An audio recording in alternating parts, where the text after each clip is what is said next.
Sawyer is a boy who's lost everything. His home, his family, everyone he's ever loved and cared about. That kind of thing is enough to destroy a person forever. Most people would never recover from trauma like that. His amnesia at the beginning is likely a symptom of being unable to process his trauma, so he just shuts down.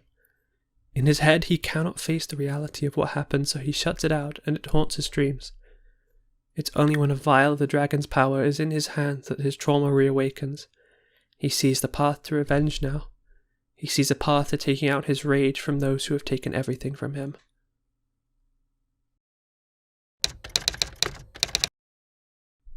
Sawyer sees the people siding with the dragon and the dragon's ideology. He takes out his rage on them, viewing them as an extension of the dragon itself. He hates them with every fibre of his being. Perhaps it is Ginkgo and Sensei's influence, but he never takes things too far. He destroys the vials of the dragon's power and leaves them relatively unharmed. Sawyer is angry and traumatized, but you can see that he is a good person despite all of this. Deep down, he probably knows that these people aren't evil. It's just that the dragon's power triggers within him a deep trauma that he cannot abide. Sawyer really doesn't blame these people despite his initial anger at their association with the dragon. They were just doing what they thought was right. But his rage for the dragon itself continues. He finds the human representation of the dragon and destroys him. He leaves nothing behind, nothing that can remind him of the dragon's power.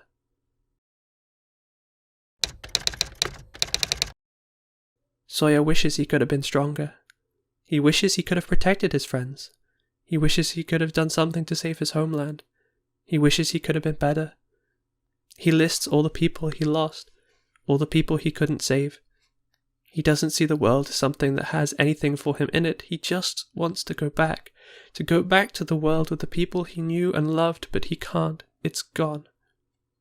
He looks around at this new world, all the people in it, and he doesn't see anything for him. The source of his trauma is gone, but the wishing for the world he once had remains.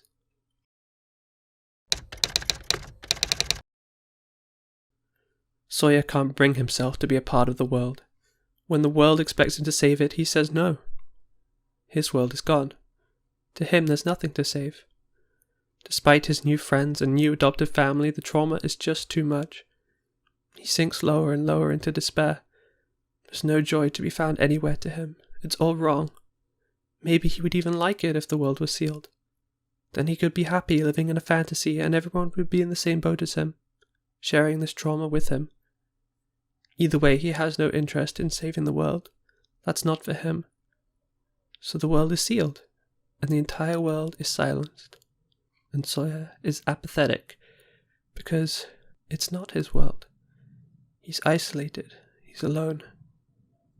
Really, the sealing process is itself a metaphor for being stuck, for being unable to move forward, forever being tied to feelings that you will never ever be able to get back, to be stuck in the past forever. These pleasant dreams show a world that could be, and then it takes you away. The motivation to achieve your dreams now taken away, what do you have left? It's an escape from reality. Anything that hurts, anything imperfect, it's all gone away with in the pleasant dreams. They're saved from all of it. Some people never leave those dreams. Reality is too harsh. They would rather stay in a world that is not real because reality is too cruel. I understand that feeling. When I was younger, I used to think that watching TV shows was good because they can't disappoint me like reality does. Sawyer does remember that he has people that he loves. He sees the unconscious body of his adoptive sister and mentor. He sees the unconscious body of his only real friend, someone who stood by him all this time, who protected him from those who tried to judge him or make him feel guilty for his rage and anger. He knows that he has people who care about him and would miss him if he was gone. He lost everything, but he has found new things. And the people of paradise, they tell him he must defeat the dragon. Sawyer is reluctant. At this point, he would rather just forget that the dragon exists entirely, to sink out of existence, but he realizes he does have to face it. To save everyone that he loves, all the connections he has, all the friends he's made, he needs to face the dragon and fight for what he's built.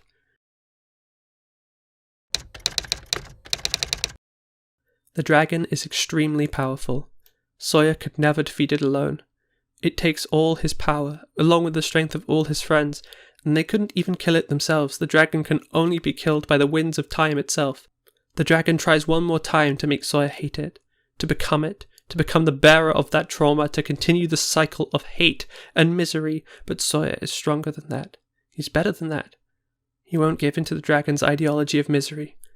He says to the dragon, "Thank you for showing me a beautiful dream.